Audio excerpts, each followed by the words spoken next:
Хималаите. Те от години привличат хората с красотата си и тайнствените си непристъпни висоти. Срещата с тях се помни цял живот.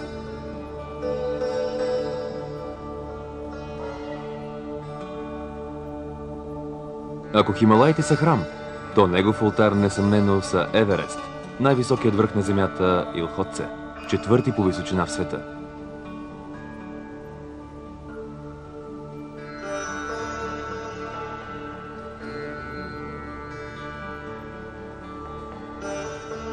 В този филм ще ви разкажа за хората, които не се боят да изживеят мечтите си и рискуват да поемат дългия път към върха.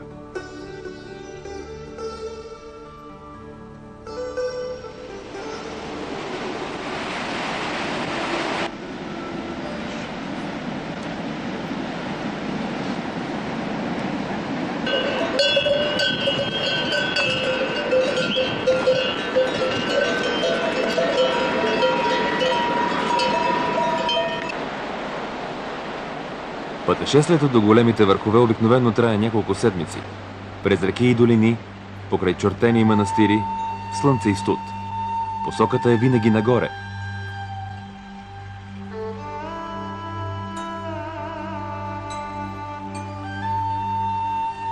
Дългото ходене спомага за постепенната аклиматизация към нарастващата височина.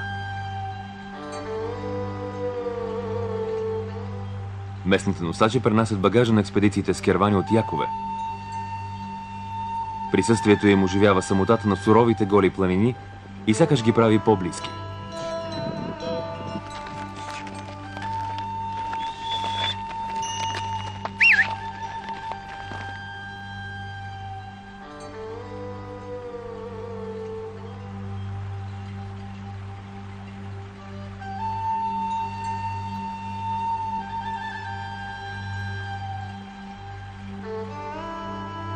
Движейки се по долината на ледника Хумбо, постепенно достигаме височина 5000 метра и за първи път отблизо можем да зърнем белите приказки.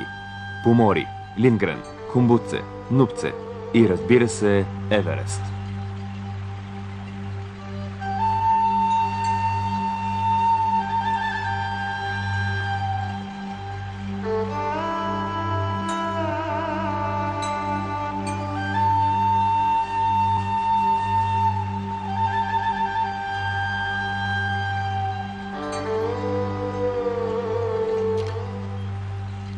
Достигам до базовия лагер, с което приятното пътешествие свършва.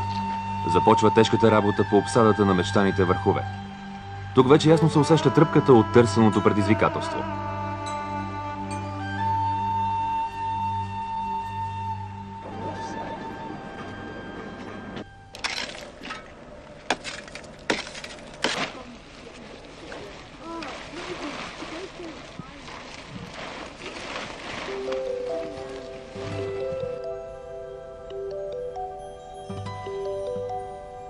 Това е светът на Кхумбо. 18 км лед с най-различни форми, засипан от части с скални отломки и заобиколен от могъщи върхове. Небето над него е кристално.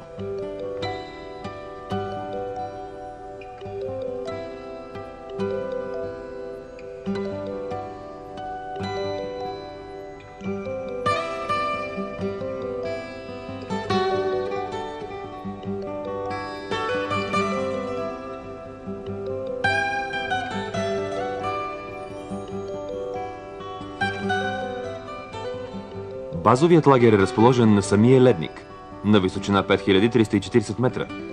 Тук заедно лагеруват експедициите до Еверест и Лхотсе. Понякога палатките са повече от 300 и всички сме като едно огромно семейство, всеки член на което обаче си има своя цел, надежда и съдба.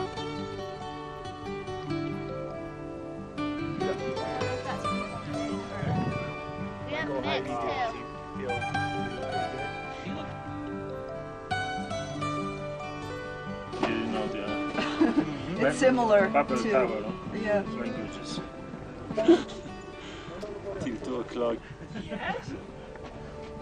Всяка експедиция се подготвя грижливо за предстоящото изкачване.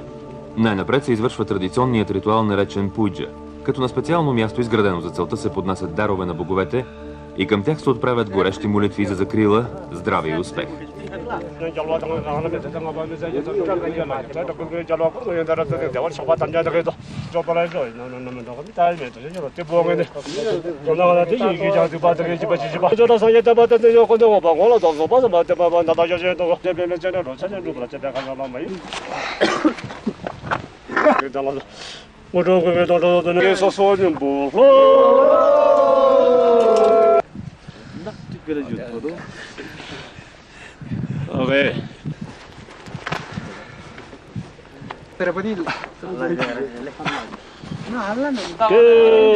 Salute. Thank you.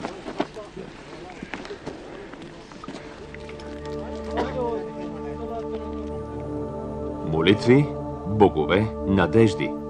А върховете чакат да чуят мечтите ни.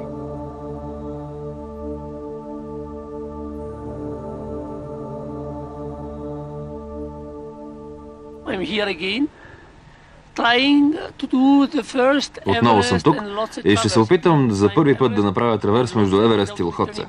Това означава, че първо ще изкача Еверест и после направя Лхотсе, без да се връщам между двата върха до базовия лагер. Ще бъде изключително трудно, ще трябва да сме много силни. Както и да е, сега сме готови. Пристигаме от лагер 3.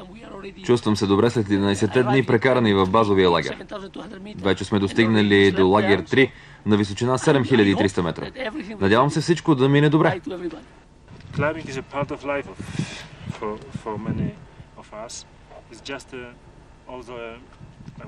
За мнозина от нас катеренето е част от живота ни, а понякога просто е начин на живот. Хималаите и въобще високите планини са една абсолютно съвършена част от природата и може би точно заради това впечатление сме тук. Сега съм тук с една международна експедиция и се чувствам щастлив. Надявам се, че в края на този филм ще можем да разкажем за нашето успешно изкачване.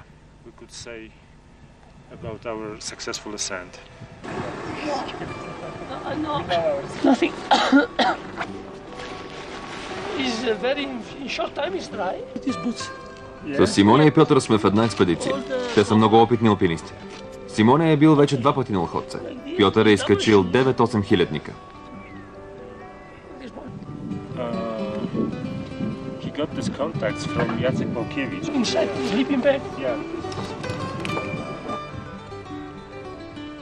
Боюсь пока, то есть как поведет организм на 8000 метрах.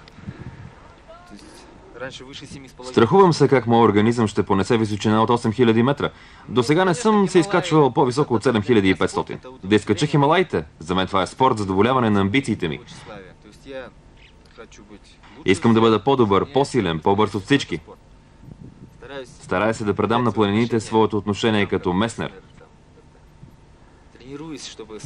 Тренирам, за да изкачвам като Букреев.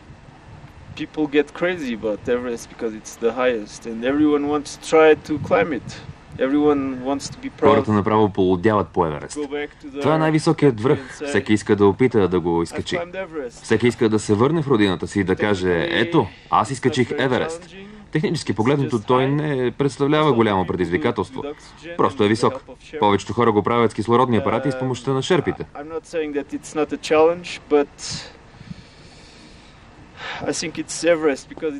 Не казвам, че е лесно, но мисля, че Еверест просто си е Еверест и много хора се побъркват по него само защото е най-високият.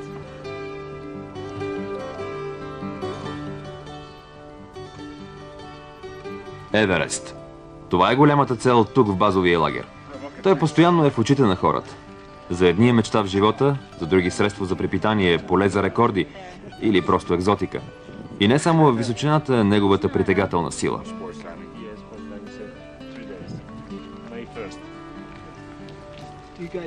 Тук срещам и Петър Хабелер, една от легендите в алпинизма.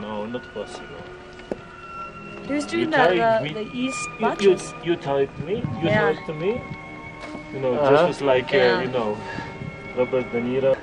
1978, also wie Sie schon sagen, seit 22 Jahren haben wir am 8. Mai Messner und ich gemeinsam den Gipfel bestiegen. През 1978 година, т.е. преди 22 години на 8 май, аз и Меснер заедно изкачихме върха. Това беше първото изкачване без кислородни апарати. Тогава ние бяхме единствената експедиция тук. Само по някое време се появиха едни трекери и пак изчезнаха на някъде.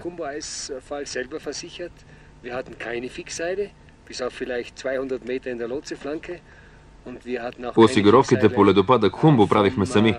Фиксирани въжета имахме само на около 200 метра от стената на Лхотце. По южното седло към върха също не използвахме такива въжета. Въобще това беше една фантастична история.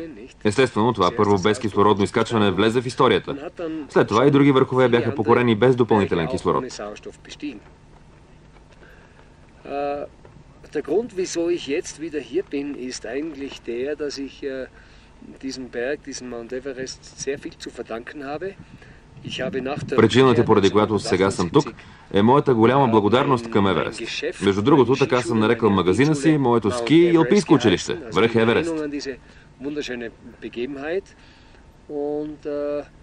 Отново се върнах тук, защото искам отново да се опитам да изкача своя стар приятел. Дали ще успее, не е толкова важно.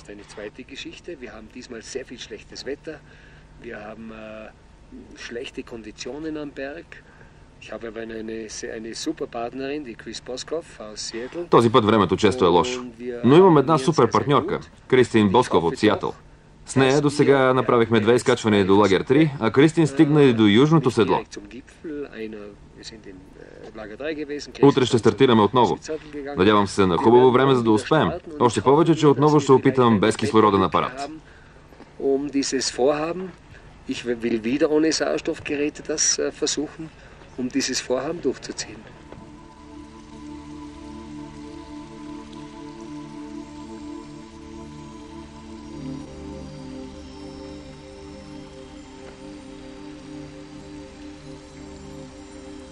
Еверест и Лхотце отстоят един от друг само на 3 км по въздушна линия. Затова класическият път до тях е почти един и същ. Обичайно по него се изграждат 4 височинни лагера.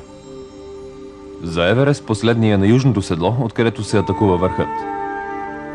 За Лхотце маршрутът се отклонява от общия на височина около 7700 метра и през кулуара на Райс се стига до върха.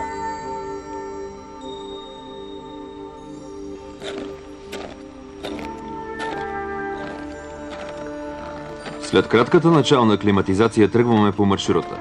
Първият и най-опасен участък е прочутият ледопад Хумбо. Наричат го още вратата към Еверест и Лхотце. Преди 50 години са смятали, че преминаването му е напълно невъзможно. Сега специален отряд шерпи поддържа добре обезопасен път през лабиринта от ледени блокове.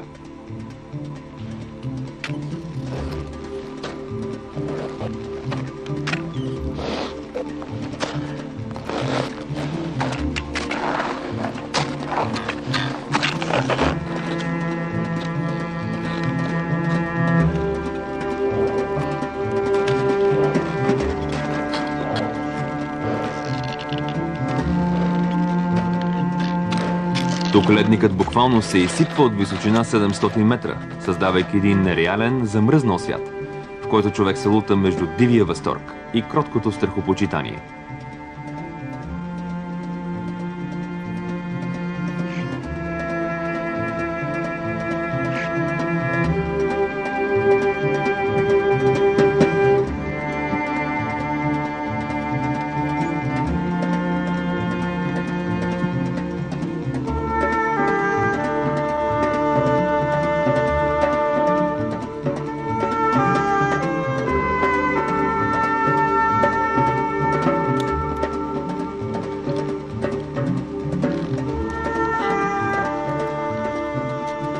Големите цепнатини и ледени стени се преодоляват с помощта на стълби и въжета.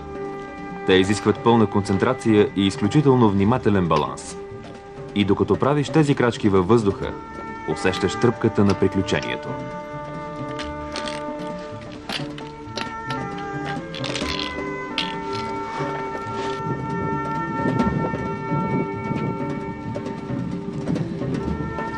Hello. Hello. Hello.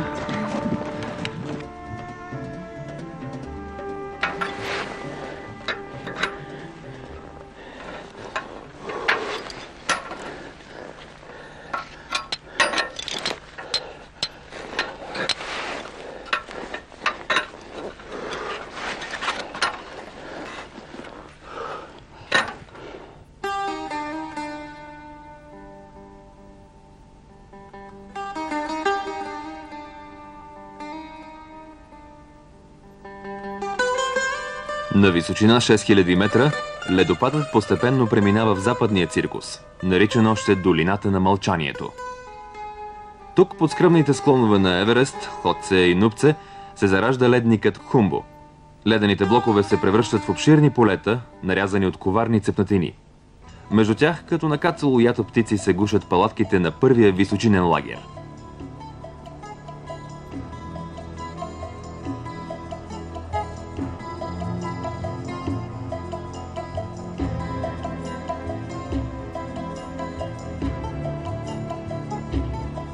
В фантастичната гледка се открояват връх Лотце и невероятните ледено-скални отвеси на Нупце.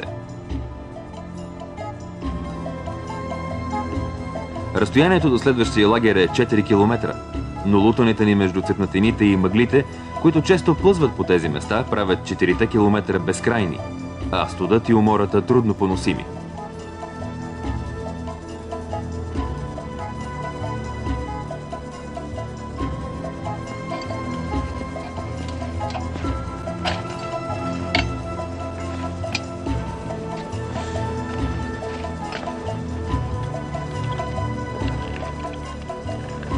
И все пак, достигаме целта, която сме си поставили.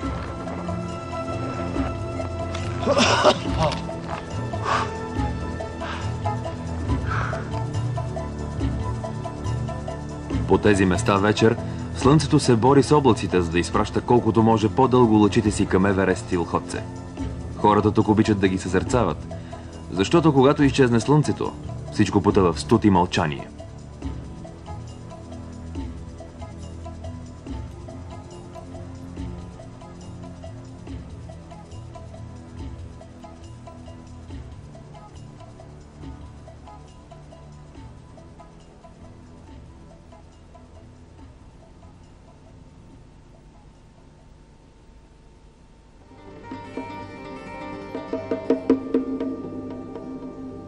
Лагер 2 е разположен върху широкия ледник на височина 6400 метра.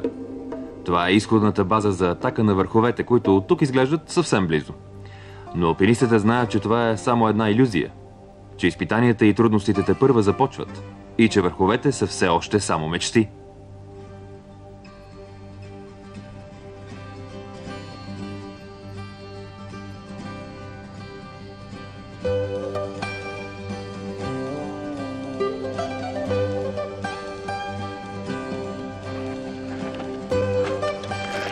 Трябва да изградим третия височинен лагер.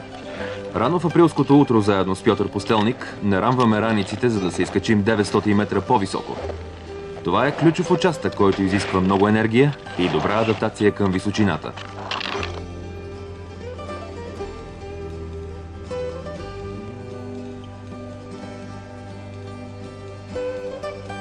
Първата половина от пътя е по ледника до края на долината. Там, след като преодолеем една голяма цепнатина, ще се натъкнем на 1000-метровата стена на Лхотце.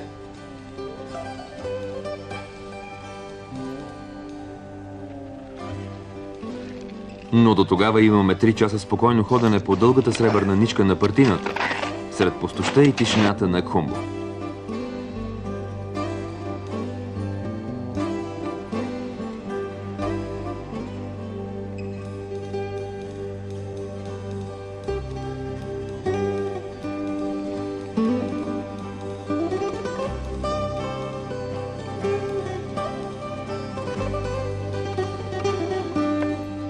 Приближавайки стената, не откъсваме поглед от онези, които вече пълзят по кристалния лед в посока небето.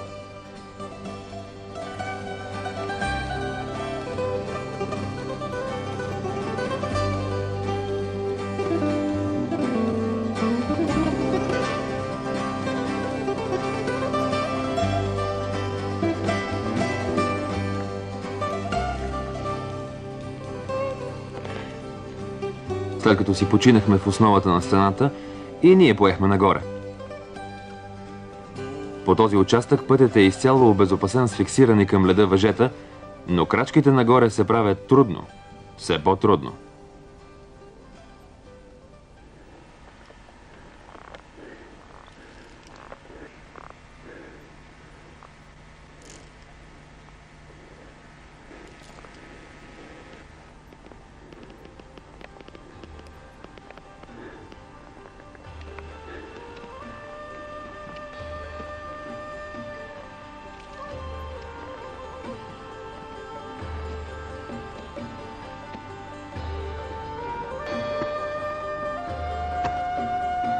На височина 7000 метра въздухът вече не ни достига и сериозно се задъхваме. Стръмно е. Ледът е твърд като стъкло и ни държи в постоянно напрежение.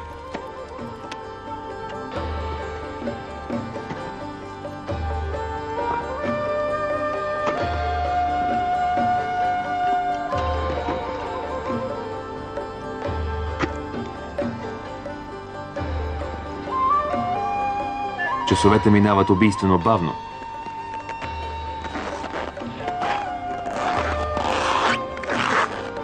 Най-накрая, със сетни сили достигаме трети лагер.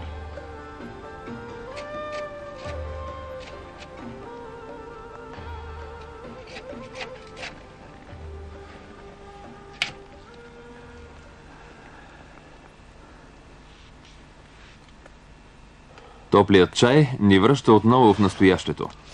Вече сме на 7300 метра надморска височина. Остават ни още един лагер и върха. Но не този път. Сега трябва да се върнем обратно долу, в базовия лагер, и да се отдадем на дълга почивка.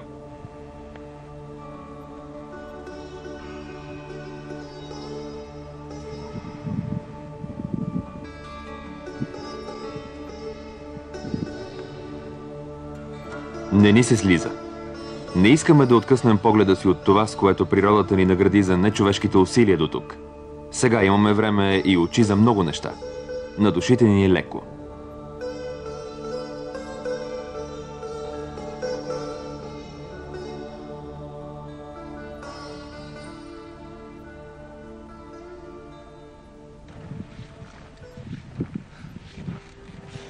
По обратния път срещаме цяла армия от изкачващи се алпинисти. Всички експедиции подготвят своите лагери предварително и затова трафикът на хора е голям. Човешкото присъствие винаги оживява приятно планината, макар това да ни я прави по-лесно достъпна.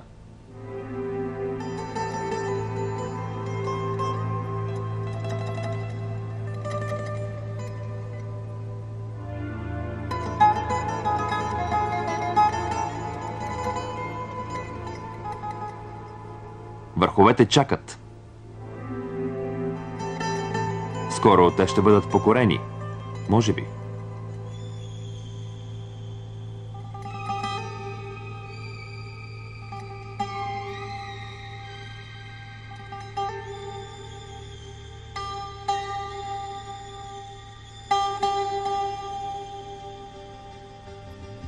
По пътя срещаме и двама приятели. Денис Орубко и Симоне Моро. Те вече приключват със своята аклиматизация. Вот так вот.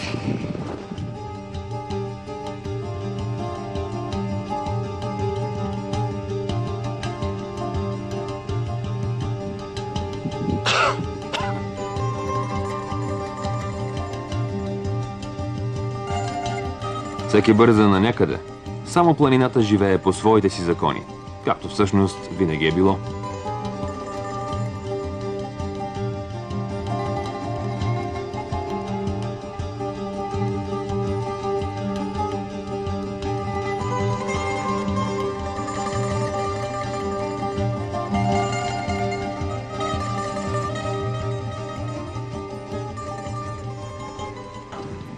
We start this morning from base camp.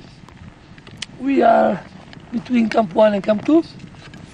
From here to Camp 2, 1 hour. And the plan for the next day is... Тази сутрин тръгнахме от базовия лагер. Сега сме между лагер 1 и лагер 2. От тук до лагер 2 е 1 час път. Планът за следващия ден е: днес пристигаме в лагер 2. Утре отиваме в лагер 3, където вече сме били. На следващия ден искаме да се опитаме да отидем до южното седло. За сега все още никой не се е изкачвал до там. Казаха ни, че сме луди. Ние сме първите. Но трябва да проверим дали може да се отиде. Ще се видим следващите дни. Bye bye. Good luck. Thank you.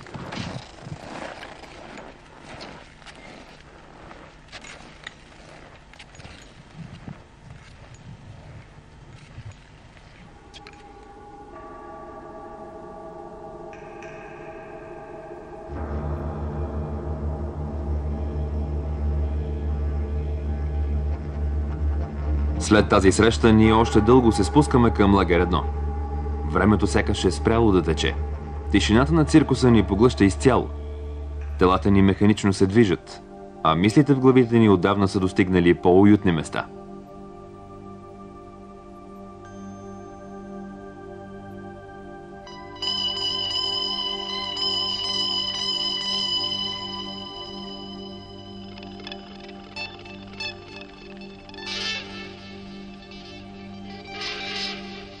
В лагера отново срещаме приятели. Правим кратка почивка, пием по глътка чай и отново продължаваме надолу.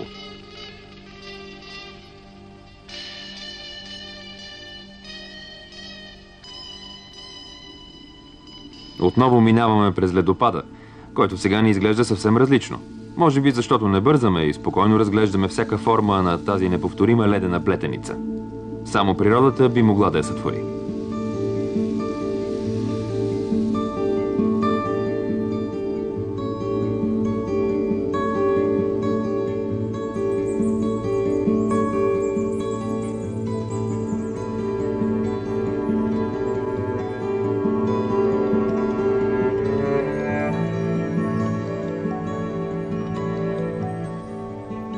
И ето ни отново в базовия лагер. Тук е станало по-оживено. Маршрутите вече са подготвени и хората си почиват преди последната атака.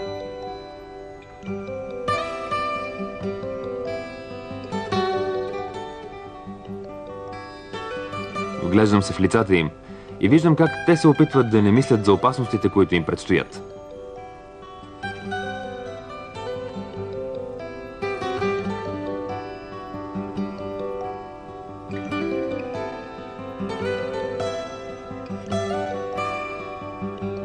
Към останалия свят постоянно тече информация за експедициите. Милиони хора следят с интерес събитията и чакат да разберат какво се случва по големите върхове.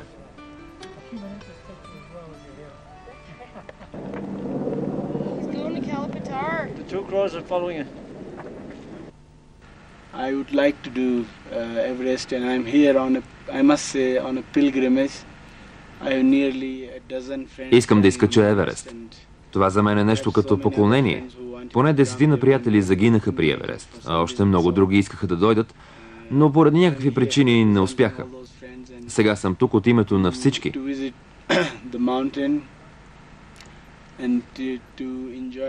Дошъл съм за да посетя планината, да се наслаждавам на всяка една стъпка, която и те са правили някога, и да почувствам тази духовна атмосфера.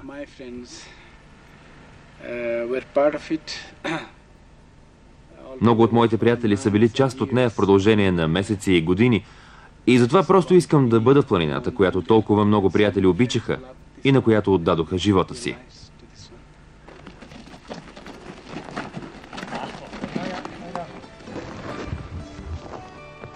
Това също е начин за почивка. Футбол на лед, игран на най-високия стадион в света.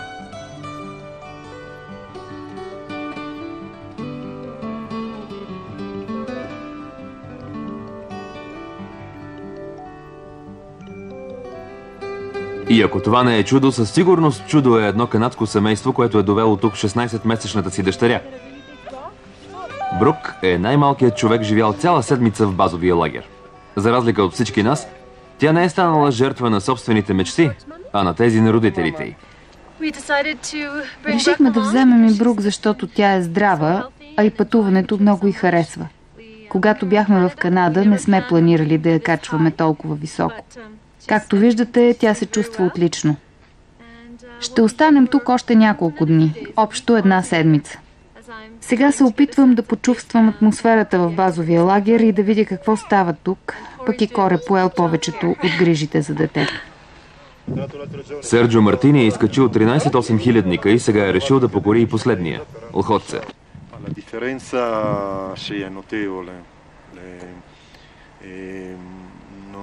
Non c'è paragone come difficoltà tecniche né con l'Everest né con il Lhotse perché il K2 tecnicamente è più impegnativo, più difficile.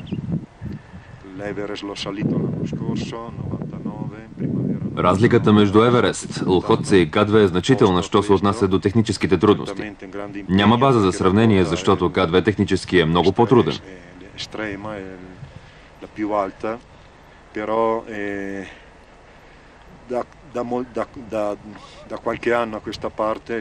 През пролетта на 1999 изкачих Еверест от противоположната страна, от към Тибет. Оттам е много трудно.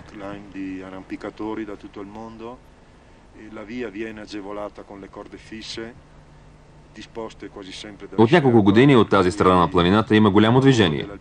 Маршрутите са улеснени с фиксирани въжета, поставени от черпите. Затова работата на алпиниста се ограничава в това да се движи по фиксираните въжета. Трудно е, разбира се, но не е като К2.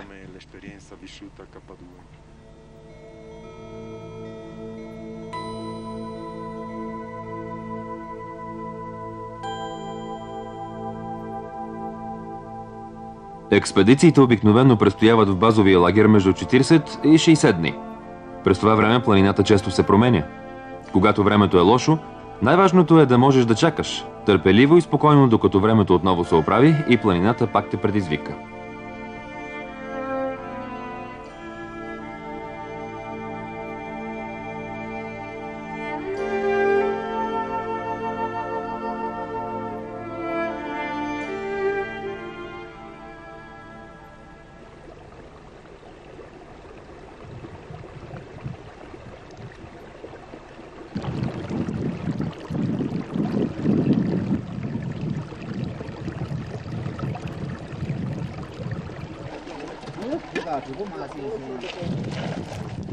Някои от хората тук вече няколко пъти са покорили Еверест и вече го правят като рутинна работа.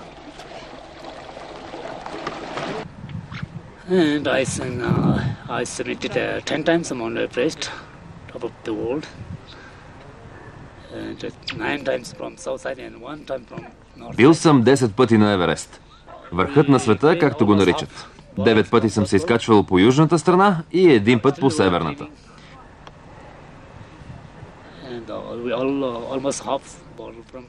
Сега разчистваме кислородните бутилки. Разчистили сме почти половината и продължаваме да чистим.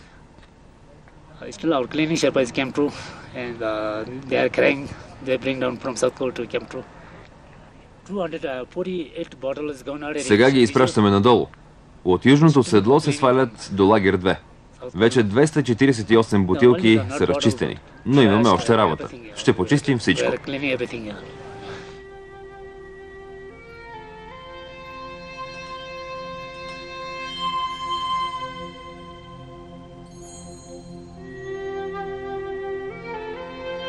Трудните условия тук и многобройните опасности често водят до инциденти. Понякога хората заболяват сериозно и това налага бърза евакуация и спешна медицинска помощ.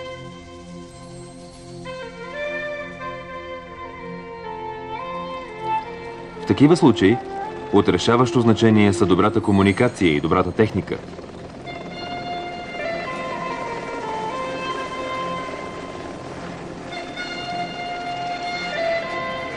Кацането на спасителния хеликоптер в базовия лагер е събитие за всички.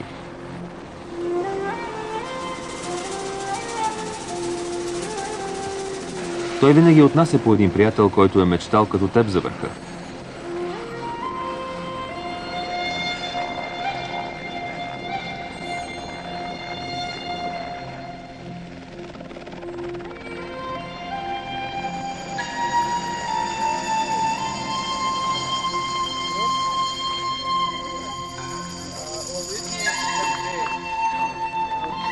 Тези туристи нямат проблеми.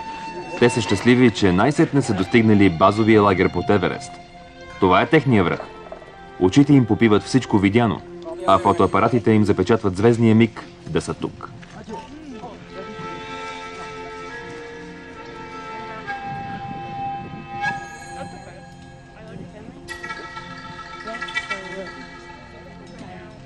Здрасти!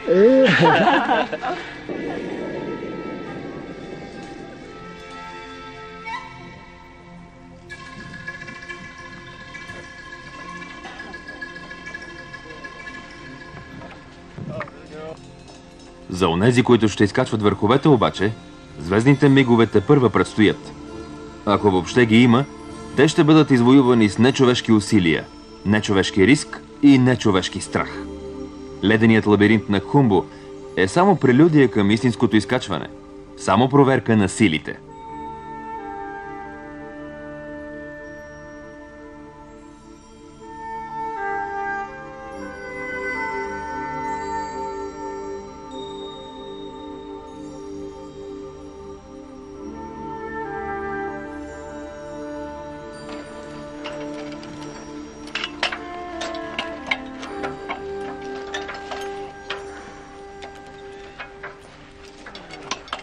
Howdy.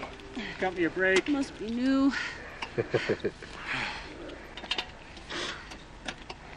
Oh my. David Murphy. David, don't do this. It's not good for your health.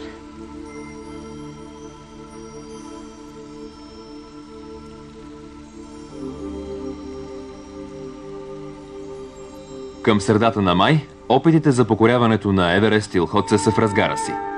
Високо на стената на Лхотсе понякога могат да се видят повече от 50 катерачи, които подредени в колона пълзят към щурмовите лагери. Тези атаки започват от лагер 2.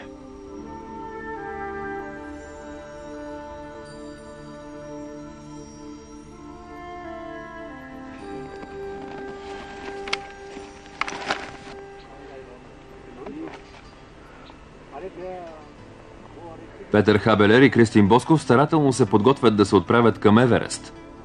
Само след няколко дни съдбата ще подари успех на Кристин и ще поднесе разочарование на Петър, но те все още не знаят това и бодро се отправят към голямата неизвестност, към мечтата наречена върхът.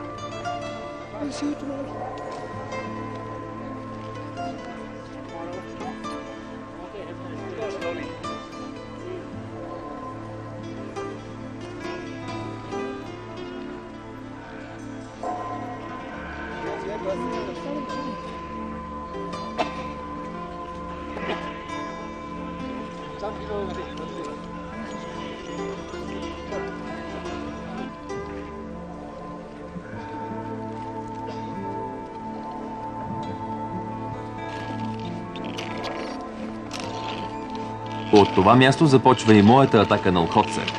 С мен са Гонзало Гомеш от Португалия и алпинисти от Словения.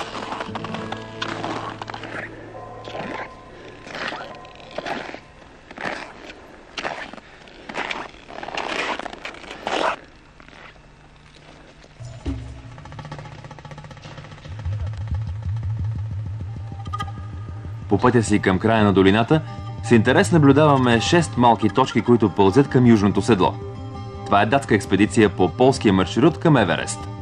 Те ще успеят да покорят върха, но една от тези 6 точки ще остане тук завинаги.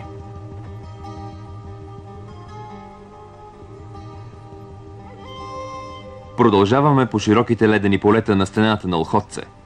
Пътят ни е познат, но това не го прави по-лек. Отново се редуват дълги часове на мъчително бавно катерене. Постепенно изнемощяваме и светът около нас започва да ни изглежда безличен. Тук лесно се стига до крайния предел и много, много трудно се продължава отвъд него.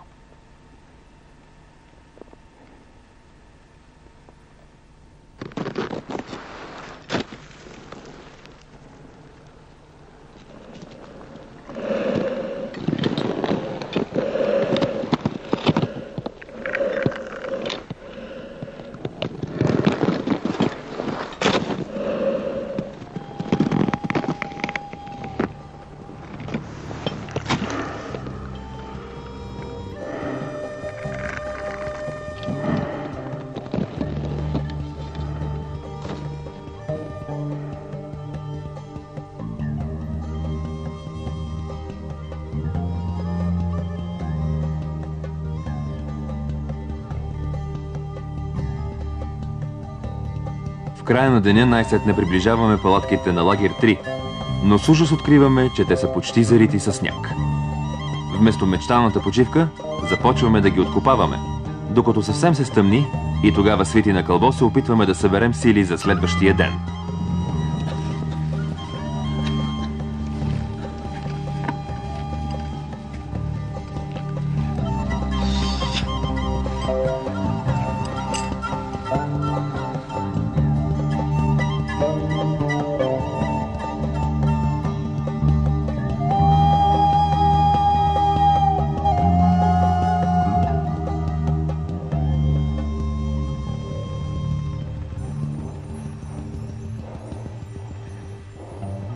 Такова е утрото на височина 7300 метра.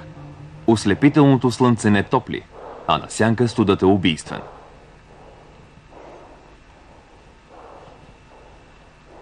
В лагер 3 няма движение, няма живот.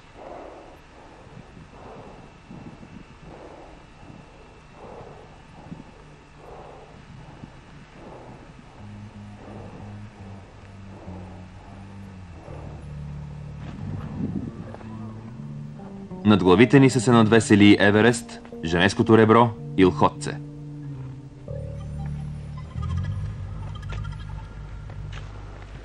Днес трябва да достигнем щурмовия лагер под Лхотце на височина 7900 метра.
На височина 7500 метра правим дълъг траверс към скалите на така наречения жълт пояс. Стената ни смазва със своите размери. Но още дълго продължаваме да пълзим по леда, крепейки се на въжето и на желязната си воля.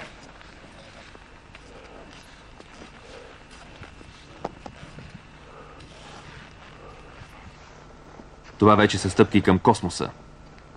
Опитвам се да не мисля за реалността. И въпреки, че не искам да съм тук, и въпреки, че мислите ми са избягали другаде, механично продължавам да се катеря нагоре и от време на време усещам болното си гърло.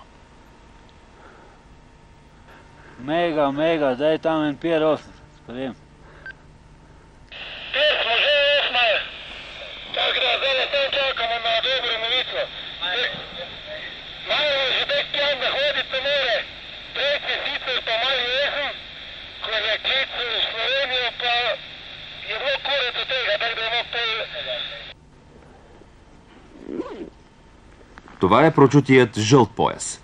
Тук правим дълга почивка, след което достигаме щурмовия лагер под скалния остров, наречен Костенурката.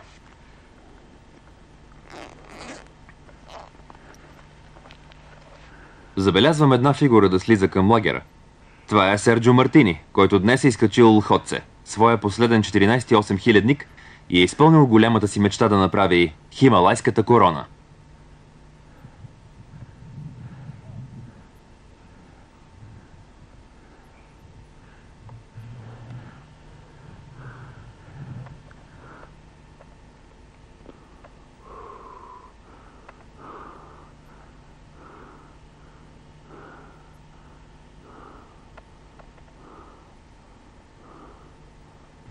С Гонзало Гомеш се настаняваме в лагера, а после дълго се наслаждаваме на великолепната гледка, останала в краката ни. А през това време, с топлината на последните слънчеви лъчи, Хималаите ни се отплащат за мъката, с която стигнахме до тук. Прекарваме една студена и безсънна нощ и още преди разсъмване тръгваме към върха. Усещам, че гърлото ме задушава все повече и повече. Въздухът не ми стига. Надявам се на чудо.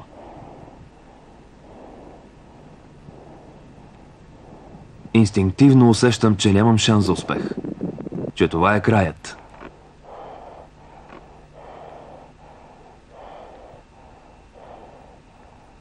Хвърлям прощален поглед към околните върхове и дълго се взирам в безмълвния Еверест.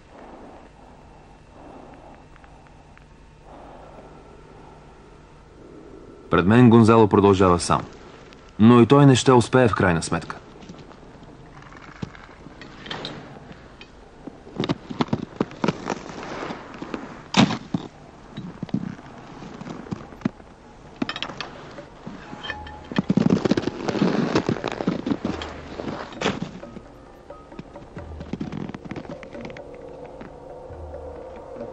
Аз вървя още малко. Боря се до край. Не искам да вярвам, докато една тръпка като оголен нерв ме разтърсва и спира. Очите ми невярващи гледат близкия връх, а разумът в мен крещи: обръщай, надолу, сега.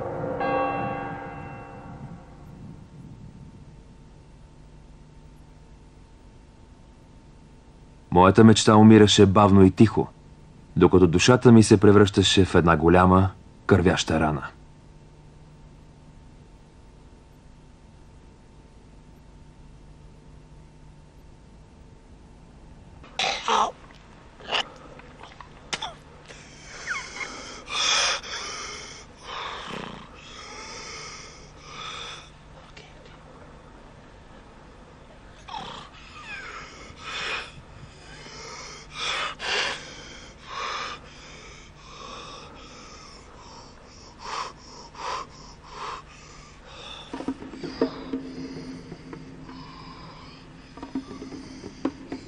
Докато се връщам към лагер 2, и аз едва не умрях. Бях докоснал абсолютния предел. Но Денис и Симона ми помагат и малко по малко започвам да осъзнавам, че животът продължава.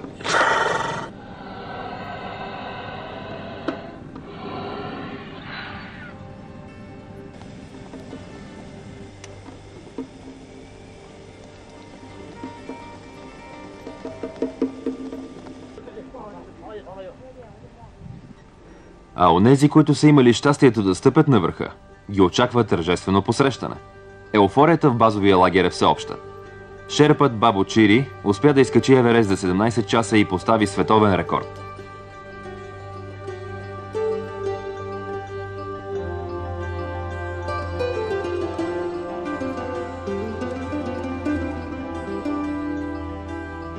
Заедно с втората непалка, достигнала върха, веднага стават национален герой.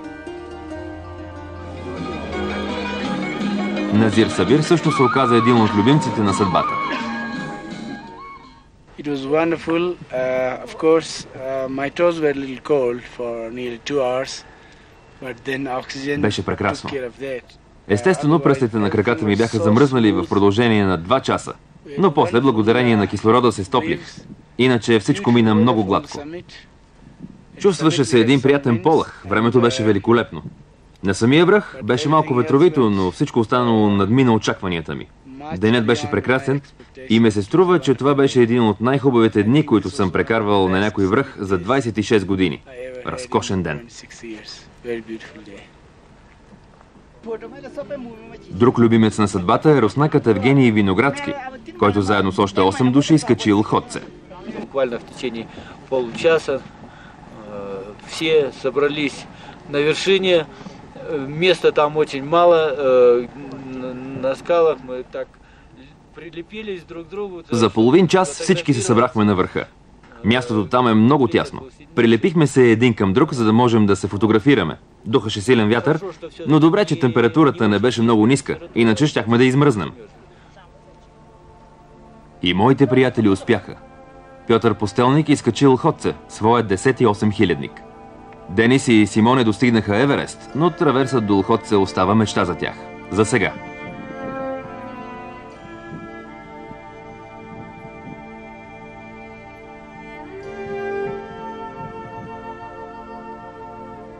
Но върховете не винаги са великодушни към хората. Някои мечтатели остават завинаги тук.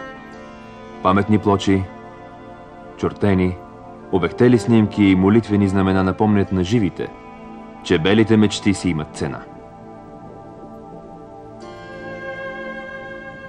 Година по-късно Бабо Чири загина нелепо под Еверест и също остана завинаги тук.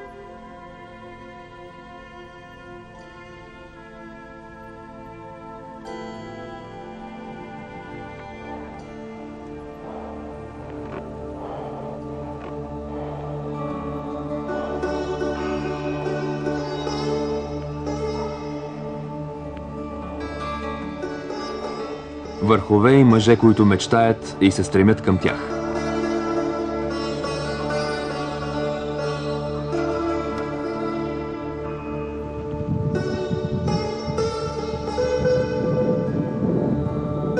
Хората идват и си отиват. Великата природа тук е готова да посрещне всеки. да му разкрие своите тайни, да му позволи да се огледа в нея и да му дари частица от себе си.